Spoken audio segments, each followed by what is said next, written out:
कुंडली जागरण का क्या तरीका क्या? किस प्रकार से कुंडली को जागरण करें? डॉक्टर श्री मालिक द्वारा। कुंडली का मूल आधार मूलाधार चक्र है। उसके बाद स्वाधिष्ठान चक्र है। एक एक करके चक्रों को जागरण करने की क्रिया का बेस क्या है, आधार क्या है, यह मैं पहले ही स्पष्ट कर चुका हूँ। शास्त्रों में बिल्कुल स्पष्ट रूप से बताया है कि व्यक्ति सही अर्थों में सांस लेना भूल गया है।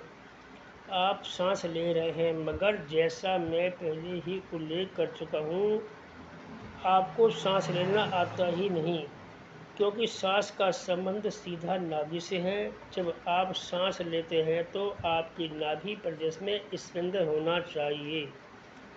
यदि आपको देखना है तो केवल 4-6 महीने के बच्चों को देखो, वह सांस ले रहा है और उसकी नाभि थर थर हिलती है, स्पंदन युक्त होती है कि पूरी नाभि बराबर धड़कन युक्त बनी रहती है। और जब आप सांस लेते हैं तो केवल गले तक ही लेते हैं। सांस लेना आपको एक बच्चे से सीखना चाहिए। और व्यक्ति सांस लेकर अपनी नाभि को स्पंदित करता है तो वह व्यक्ति स्वतः अपने चक्रों को जागृत कर सकता है। मगर हमारे सारे शरीर में दुर्गंध युक्त वायु भरी हुई है। जहाँ कोई चीज़ नहीं होती वहाँ वायु होती है। जब आप श्वास लेते हैं तो कंठ तक वायु जाती है, कंठ के बाद वायु नीचे उतरती ही नहीं। इसलिए मैं कह रहा हूँ कि नाभि तक सांस लेना चाहिए, क्योंकि नाभि तक सांस लेंगे तो पूरे शरीर में स्वच्छ वायु का संचरण होगा और मूलाधार चक्र जागृत होगा। मूलाधार जागृत करने के लिए कुछ फोर्स तो लगाना ही पड़ेगा। आपने सपेरे को देखा, जब सांप कुंडली मारकर बैठ जाता है तो सपेरा बीन बजाता है, और यदि फिर भी वह नहीं उठता है तो फिर वह हाथ से छेड़ता है। तब सांप फन फैलाकर खड़ा होता है।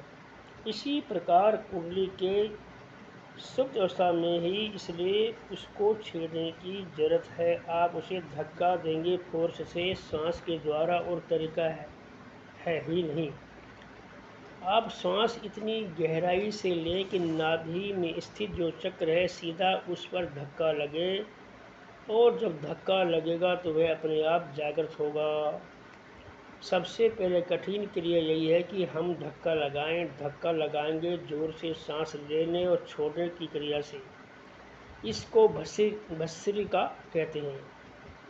और पहली बार जब आप सांस जोरों से लेंगे तो कंठ में दुर्गंध युक्त वायु बाहर निकलेगी। यदि आप भस्त्रिका करते रहेंगे तो 2 महीने बाद आप उस स्थान पर पहुंच जाएंगे। वह पूरा प्रदेश खाली होगा और सांस जो लेंगे वह सीधा नाभि तक पहुंचेगा और फिर सांस बाहर आएगा। अतः आप जो सांस लें वह पूरे फोर्स के साथ लें, पूरे फोर्स के साथ बाहर निकालें। इसलिए हमारे पूर्वजों ने कहा है कि सुबह जल्दी उठकर गहरी सांस लेनी चाहिए। गहरी सांस लेने का मतलब अंदर तक पहुंच सके, मगर पहुंच नहीं पा रही। इसलिए सैकड़ों प्रकार की बीमारियां और रोग तो अपने आप में मृत्यु हैं। यदि व्यक्ति को कुंडली जागरण का ज्ञान हो, सीधा नाभि स्थल तक पहुंचने का ज्ञान हो, तो फिर उसको मृत्यु का रोग का आभास नहीं हो सकता।